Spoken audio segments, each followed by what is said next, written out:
Welcome to దైవాస్ దైవీగం.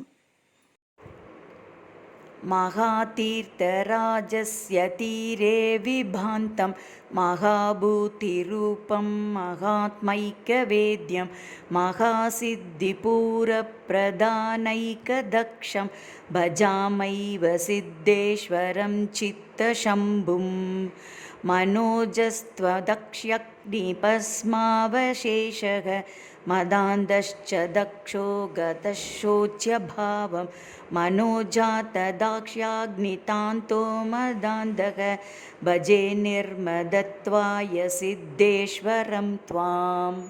यं चापि गङ्गा निबद्धा कपर्दे मदाढ्यायतः सा कनक्षीरकल्पं विसृष्टा जगत्पापनाशाय येन स्वयं चित्तसिद्धेश्वरं चिन्तयैनम्।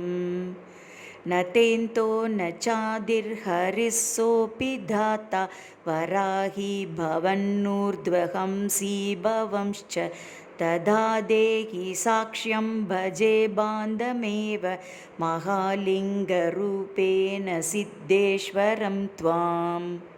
शिवोऽयं प्रदेशो महान्मध्यतेशः शिवाजाह्नवी नित्यसिद्धप्रवाह शिवस्त्वं शिवं नित्यसिद्धं दधानः शिवो नः सदा देवसिद्धेश्वरस्य पदाब्जे त्वदीये स्वकीयाक्षि पद्मं पुराभूषणत्वेन नारायणोदात् इतीदं पुरावृत्तमद्यात्र सत्यं पदर्यो हरिः साधु सिद्धेश्वरादात्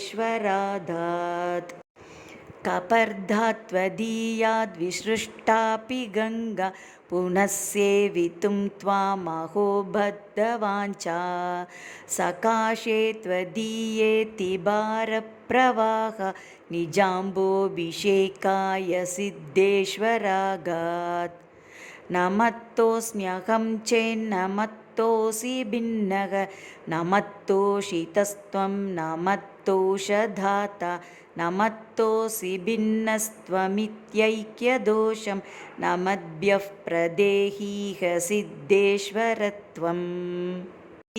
प्रयागसिद्धेशभक्तिपृज्जनताहृति श्लोकाष्टकमिदं पुण्यं नित्यं वर्धयतां शुभम् इति महापेरियवा श्रीचन्द्रशेखरेन्द्रसरस्वती विरचितं सिद्धेश्वराष्टकं समर्पयामि।